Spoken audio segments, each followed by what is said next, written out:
اور معاشرے کا کتنا کمینہ شخص ہے وہ جو کسی کی بیٹی کو اس لیے تنگ کرتا ہے کہ وہ جہیز نہیں لے کے آئی، یا وہ اس کی خواہش کے مطابق، اس کی توقع کے مطابق جہیز نہیں لائی۔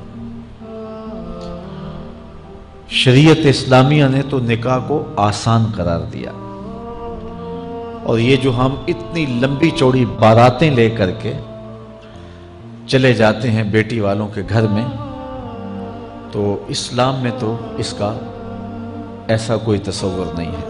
500 600 لوگ بیٹی والوں کے ہاں چلے جاتے ہیں، اور جس طرح کسی محاذ پہ جا رہے ہیں۔ نکاح فی المساجد کا رواج اگر ڈالا جائے تو ہماری زندگیاں سوکھی ہو جاتی ہیں۔ یہ جو مروج سلسلہ ہے، اس سے غریب لوگ تو پریشان ہیں ہی، امیر لوگ بھی سکھ میں نہیں ہیں۔ آج 1 کروڑ روپیہ شادی پہ خرچ آ رہا ہے، اور جس کی 4 بیٹیاں ہیں وہ ساری زندگی اسی کام میں ہی لگا رہتا ہے۔ اور غریبوں کی زندگی تو اجیرن ہے۔ غریب کی بیٹیاں سگڑ ہیں، سمجھدار ہیں، سنجیدہ و متین ہیں، پڑھی لکھی ہیں، خوبصورت ہیں، لیکن ان کے رشتے قبول اس لیے نہیں کیے جا رہے کہ ان کے پاس دینے کے لیے کچھ نہیں ہے۔ اور اب ایک سلسلہ چلا جہیز فنڈ کا اور اجتماعی شادیوں کا، تو شاید کسی کے لیے اس میں تسکین ہو، لیکن میں تو ایک مرتبہ ایسی تقریب میں گیا ہوں تو دکھی ہو کے آیا ہوں۔ ہر شخص کا اپنا مزاج ہوتا ہے، مختلف تنظیمات، مختلف لوگ غریب بچیوں کی اجتماعی شادیاں کر رہے ہیں، تو میں ایک تقریب میں مجھے کھینچ کے کچھ لوگ لے گئے۔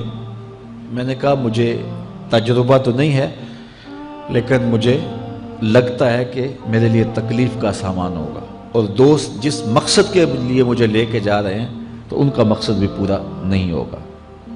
ایسا ہی ہوا، ایک ہال میں 15 سے 20 بچیاں تھیں، اور دوسری جانب 15 سے 20 بچے تھے، اور ان کے مہمان، ان کا ہجوم تھا، اور اسٹیج کے اوپر جو کرسیاں لگی تھیں ان پر مخیر حضرات بیٹھے ہوئے تھے جنہوں نے سرمایہ لگایا اور جہیز فنڈ دیے، اور تنظیم کے لوگ آ کے اپنی کارکردگی بیان کر رہے تھے۔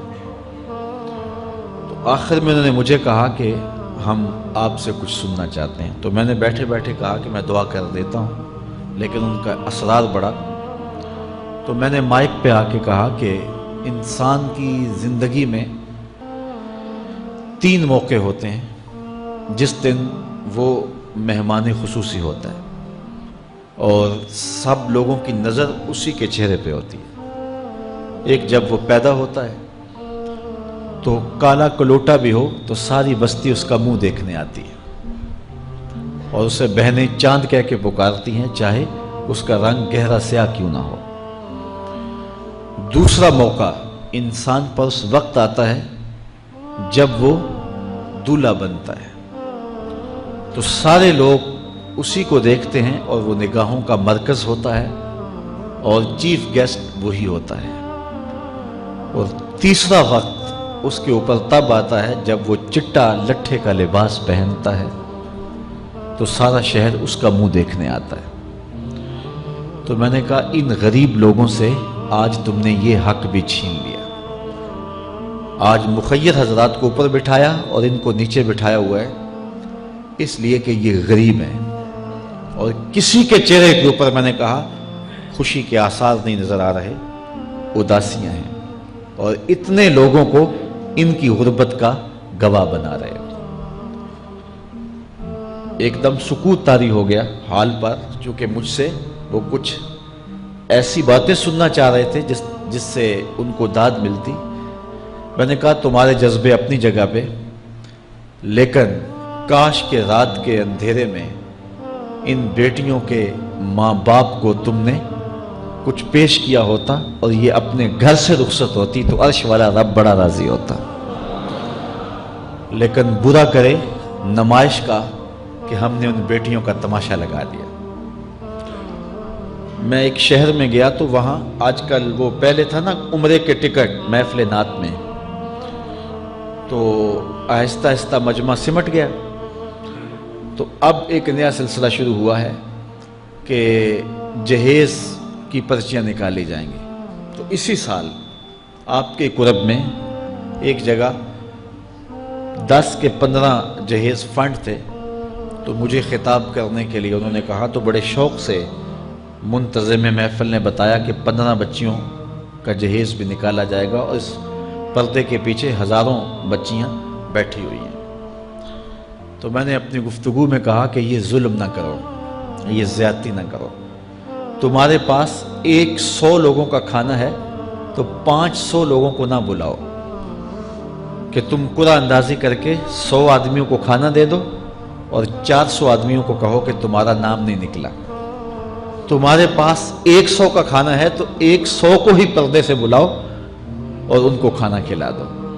میں نے کہا 10,000 بیٹیاں اس پردے کے پیچھے بیٹھی ہیں آپ کے بقول، اور آپ ان میں سے چند کو قرعہ اندازی کے ذریعے جہیز فنڈ دے رہے ہیں۔ ہر پرچی پہ 10,000 بیٹی کا دل دھڑکے گا کہ شاید میرے مقدر جاگ پڑے اور غموں کی سیاہ رات ختم ہو گئی، لیکن جب آخری پرچی کے بعد اعلان کیا جائے گا کہ قرعہ اندازی مکمل ہو گئی، تو کتنی بیٹیاں گھروں میں جب واپس جا رہی ہوں گی تو تم نہیں جانتے ان کے قدم کتنے بوجھل ہوں گے، اور رسول اللہ کا میلاد ہو اور بیٹیاں آنسو بہاتی ہوئی جائیں۔ تو میں نے کہا تم خوشیاں خریدنے لگے تھے، غم خرید لیے تم نے، خوشیاں بانٹنے لگے تھے، غم بانٹ لیے تم نے۔ تو یہ زیادتی نہ کرو، یہ جو رواج پڑ رہا ہے یہ اپنی نمائش کے لیے، خدا را آگے تم نے عمرے کے ٹکٹ بانٹے، بہت کچھ کیا لوگوں کو اکٹھا کرنے کے لیے، اور کیا کیا رنگ اپنائے گئے۔ میں نے کہا وہ اچھا تھا، چلو مجھے اس پر بھی بات ہے، لیکن چلو میں نہیں کرتا، لیکن یہ ظلم نہ کیا جائے کہ محافلات میں مجمع اکٹھا کرنے کے لیے جو ہے وہ غریبوں کی بچیاں بلا کر کے تو 10 کو آپ دے کے باقیوں کو کہیں کہ معذرت ہمارے پاس اتنا ہی تھا۔ تو آپ کے پاس 100 کا کھانا ہے، 100 کا پانی ہے، تو 500 پیاسوں کو نہ بلائیں، 500 بھوکوں کو نہ بلائیں، 100 کو ہی بلا کر کے پردے سے جو ہے وہ ان کی مدد کریں۔ تو میں یہ کہتا ہوں کہ ہم جہیز فنڈ دینے کی بجائے، یہ جب تک یہ حالات ختم نہیں ہوتے، ہمیں خفیہ طور پہ یہ بھی کرنا چاہیے، لیکن ساری قوم ادھر لگ گئی ہے، تو اس کی بجائے ہمارے علماء کو، ذمہ دار کو، یہ مختلف چینلز کے اوپر یہ جو ٹاکنگ ہوتی ہے اس پہ گفتگو ہونی چاہیے کہ اس رسم کو ختم کیا جائے اور معاشرے کی تربیت کی جائے کہ بیٹیوں کا رشتہ اس لیے قبول کیا جائے کہ وہ دیندار ہیں، وہ پردے دار ہیں، وہ سگڑ ہیں، وہ پڑھی لکھی ہیں اور ان کے اخلاق اچھے ہیں، یہ معیار بنایا جائے، دولت کو معیار نہ بنایا جائے۔ اس طرح معاشرے پس جائیں گے اور معاشرے کے پلے کچھ بھی نہیں بچے گا۔ اور آج اندازہ نہیں ہے ہم کو کہ جس کی بیٹیاں گھر کی دہلیز پہ جوان ہے اس کی زندگی کتنی کٹھن گزر رہی ہے۔ کوٹھے تے چڑھ ویخ فریدا تے گھر کر بلدی اگ، میں جاتا دل دکھی میرا پر دکھی سارا جگ۔ تو پورا معاشرہ اس وقت اس اذیت سے، اس کڑن سے گزر رہا ہے کہ بیٹیاں جوان ہیں اور رشتے نہیں مل رہے، اور پھر اگر رشتے مل رہے ہیں تو بیٹے والوں کے نخرے ہی بڑے عجیب ہیں، اور پھر جس طرح وہ بیٹیوں کو، غریبوں کی بیٹیوں کو لونڈیاں بنا کے اپنے گھروں میں رکھتے ہیں، تو یہ ایک الگ درد کی اور دکھ کی کہانی ہے۔ میرے پاس لوگ آتے ہیں، دعا کیجئے، کاروبار نہیں ہے، معاشی بحران ہے، مالی پریشانیاں ہیں، بچے کے امتحان سر پہ ہیں، بہت سارے مسائل لے کر لوگ آتے ہیں، لیکن کوئی نہیں، لوگ حوصلے سے مصائب کا مقابلہ کرتے ہیں، کاٹتے ہیں۔ لیکن کچھ لوگ آتے ہیں دعا کے لیے تو بات کرتے ہی آنکھیں چھلکنے لگتی ہیں اور میرا دل بھی قابو میں نہیں رہتا۔ لوگ کہتے ہیں کہ حضرت دعا کرو، بیٹی سسرال میں دکھی ہے، اللہ سکھ دے دے۔ تو میں دعا بھی کرتا ہوں، لیکن میں تنہائی میں جا کے روتا ہوں کہ اس درد کا مداوع کیا ہے، اس دکھ کا علاج کیا ہے، اور معاشرہ تیزی سے اس تکلیف کی طرف بڑھ رہا ہے، اور طلاق کی شرح بھی جو ہے وہ بڑھتی چلی جا رہی ہے۔ میرے پاس ایک دن ایک صاحب آئے، ساتھ ان کی بیوی تھی، اور میں انہیں جانتا ہوں، عزت دار لوگ تھے۔ تو انہوں نے کہا کہ ہم آپ سے کوئی تنہائی میں بات کرنا چاہتے ہیں۔ تو ان کے اپنے عزیز تھے، بیٹیاں اس شخص کی زیادہ ہیں، اپنے عزیزوں میں شادی کر دی۔ تو اس وقت انہوں نے طے کر لیا کہ کوئی بات نہیں، ہم جہیز نہیں لیتے۔ لیکن وہ باپ بلک بلک کے مجھے کہہ رہا تھا کہ کتنے دنوں سے میری بیٹی گھر آ کے بیٹھی ہوئی ہے، اور وہ کہتے ہیں کہ اتنی دیر واپس نہ آنا جب تک تیرا جہیز پورا نہیں ہو جائے گا۔ میں کہتا ہوں کتنا صفاق معاشرہ ہو گیا ہے اور کتنے کٹھن حالات ہو گئے ہیں۔ تو جب معاشرہ اس کیفیت میں چلے جائے تو پھر انارکی پھیلتی ہے اور معاشرے پھر قائم نہیں رہتے۔ تو کتنی باپ کی دہلیز پر بوڑھی ہونے والی بیٹیاں، ان کی سسکیاں، ان کی آہیں اور ان کی چیخیں اس معاشرے کو بے چین کی ہوئی ہیں۔ تو امیر لوگوں کی ذمہ داری ہے کہ وہ غریبوں کے دکھ بانٹ لیں۔ اللہ تعالیٰ ارشاد فرماتا ہے کہ فَقُّ رَقَبَةٍ او اطعام فی یوم ذی مسغبہ، کسی پھنسے ہوئے کی گردن چھڑانا یہ بڑی نیکی ہے۔ تو اس وقت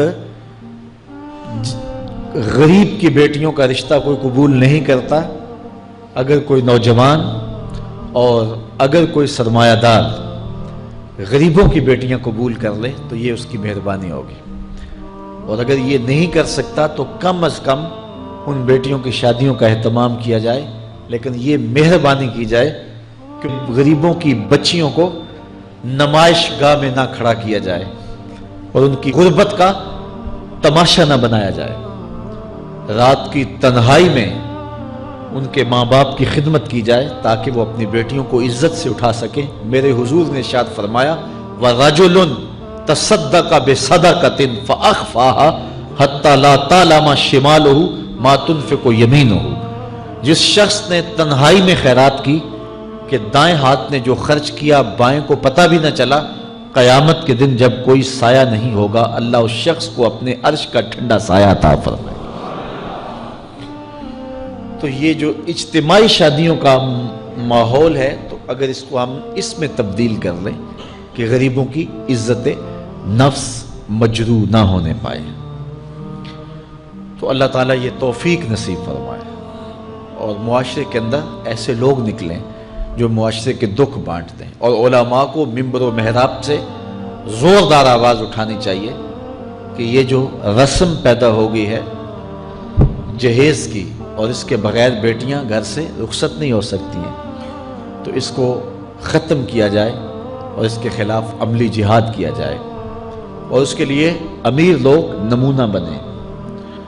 غریب لوگ تو نمونہ بن نہیں سکتے، مشکل ہے ان کے لیے، لیکن امیر لوگ اگر نمونہ بنیں تو وہ بن سکتے ہیں اور معاشرے کے اس ناسور کو ختم کیا جا سکتا ہے، اور غریبوں کی بیٹیاں عزت سے اپنے پیا گھر سدھار سکتی ہیں، اور ان کو جو ہے ان کے ماں باپ کو تسکین کی اور چین کی نیند آ سکتی ہے۔ آج میں نے نکاح کے حوالے سے بہت ساری باتیں کرنی تھی، لیکن عنوان ادھر چلا گیا چونکہ یہ ایک سلگتا ہوا مسئلہ ہے اور ہمارے معاشرے کو کاٹ رہا ہے اور توڑ رہا ہے۔ ایک تو گھروں کی دہلیز پہ بیٹیاں بوڑھی ہو رہی ہیں، اور دوسرا شرع طلاق جو ہے وہ بڑھتی چلی جا رہی ہے۔ اس حوالے سے میں زیادہ لمبی گفتگو نہیں کرتا، صرف دو چار باتیں کہ طلاق اگرچہ مرد کا شرعی حق ہے، اور اگر نباہ نہ ہوتا ہو تو طلاق دینا ناگزیر ہو جائے تو طلاق دینا ہی پڑتا ہے، لیکن اس کے باوجود اگر کوئی شخص اپنی بیوی کو برداشت کرتا رہے تو قیامت کے دن رب کی رحمتوں کا حقدار ہوگا۔ جائز کاموں میں جو سب سے ناپسندیدہ امر ہے وہ طلاق ہے، اور جب کوئی شخص طلاق دیتا ہے اللہ کا عرش بھی ہلنے لگ جاتا ہے۔ امرأہ مردودہ اس خاتون کو کہتے ہیں جس کے شوہر نے اس کو طلاق دے دی اور وہ اس قابل نہیں ہے کہ اس کا دوبارہ نکاح ہو سکے. پہلے ہی بڑی مشکل نکاح ہوا تھا، بدصورت تھی، جہیز نہیں لا سکی تھی، تو پہلے بڑی مشکل نکاح ہوا تھا، اب طلاق ہو گئی تو اب تو اور زیادہ امکان مشکل ہو گیا. تو وہ اپنے باپ کی دہلیز پہ بیٹھ گئی. آگے نکاح کا ارادہ بھی نہیں ہے چونکہ امکان باقی نہیں ہے. تو اس عورت کو شریعت میں کہتے امرأہ مردودہ، لٹائی گئی خاتون. حدیث میں آتا ہے کہ کل اس خاتون کے باپ کو اس کے گناہوں کی وجہ سے جہنم کا حکم ہوگا، تو یہ جہنم اور اپنے باپ کے درمیان آڑ بن کے کھڑی ہو جائے گی اور رب سے بحث کرے گی کہ میرے مالک تو نہ مجھے عقل دی نہ تو نے مجھے شکل دی. سسرال نے قبول نہ کیا اور خامن نے دھتکار دیا. یہ ایک بوڑھا باپ ہی تھا جو مزدوریاں کر کر کے میرا پیٹ پالتا رہا، اس کے بڑے گناہ ہوں گے لیکن مالک میں تو اس کو جہنم میں نہیں جانے دوں گی. اللہ سے لڑائی کرے گی، بحث کرے گی، اللہ اکبر، الجھاؤ پیدا کر دے گی. حدیث میں آتا ہے اللہ اس خاتون کی سفارش مان کے اس کے بوڑھے باپ کو جنت عطا فرما دے گی. اگر طلاق دینا ناگزیر ہو جائے، بہت ضروری ہو جائے طلاق دینا اور اس کے بغیر کوئی دوسرا راستہ نظر نہیں آ رہا، تو پھر بھی 3 طلاقیں اکٹھی نہ دیں. ایک طلاق دے دیں، اور ایک طلاق دینے کا فائدہ یہ ہوگا کہ 3 مہینے کے بعد عورت فارغ ہے، آگے نکاح کرنا چاہے تو کر سکتی ہے. لیکن اگر 3 ماہ کے بعد، 4 ماہ کے بعد، سال کے بعد، 2 سال کے بعد اس نے آگے نکاح نہیں کیا تو دوبارہ ان کا پروگرام نکاح کا ہو جاتا ہے، تو پھر واپس آنا آسان ہوتا ہے. تو لوگ یک مشت 3 طلاقیں دے دیتے ہیں اور پھر مسئلہ پوچھتے ہیں. تو چونکہ ہمارے یہاں کثرت احناف کی ہے اور واضح احکام جو شریعت کے ہیں وہ 3 اکٹھی طلاقیں اگرچہ ناپسند ہیں لیکن 3 طلاقیں اکٹھی 3 ہی ہو جاتی ہیں. تو پھر اس کے بعد اپنا مسلک بدلنے کی کوشش کرتے ہیں، یا جو ہے وہ ایسے لوگوں سے فتویٰ دیتے ہیں جن کا یہ فتویٰ نہیں ہے اور ایک عجیب الجھن میں مبتلا ہو جاتے ہیں. اس لیے اگر ناگزیر ہو جائے طلاق دینا تو پھر بھی 1 طلاق دینی چاہیے. جو 3 طلاقوں سے حاصل ہوگا، عورت سے الگ ہونا، وہ 1 طلاق سے ہی حاصل ہوگا. اور 1 طلاق بھی طہر کی حالت میں دینا چاہیے، عالم حیض میں نہیں، چونکہ ان دنوں کے اندر مرد کا رجحان عورت کی طرف زیادہ ہوتا ہے. اس لیے شریعت نے طہر میں طلاق دینے کا حکم دیا ہے اگر کوئی طلاق دینا چاہے. لیکن اگر کوئی حیض میں طلاق دے دے تو پھر بھی طلاق ہو جائے گی. 3 اکٹھی دے دیں پھر بھی طلاق ہو جائے گی. لیکن 1 طلاق اور وہ بھی طہر میں اگر دی جائے، ہاں مہینے کے وقفے کے بعد دی جائے تو پھر بھی موقع موجود ہوتا ہے. تو عمومی طور پہ لوگ 3 طلاقیں اکٹھی دے کے بعد میں پریشان ہوتے ہیں، کیونکہ طلاق دینے کے بعد پھر پوزیشن سوچ کی اور گمان کی اور ہوتی ہے. تو یہ ضروری باتیں تھیں. کار ما آخر شدو آخر ز ما کار نشد.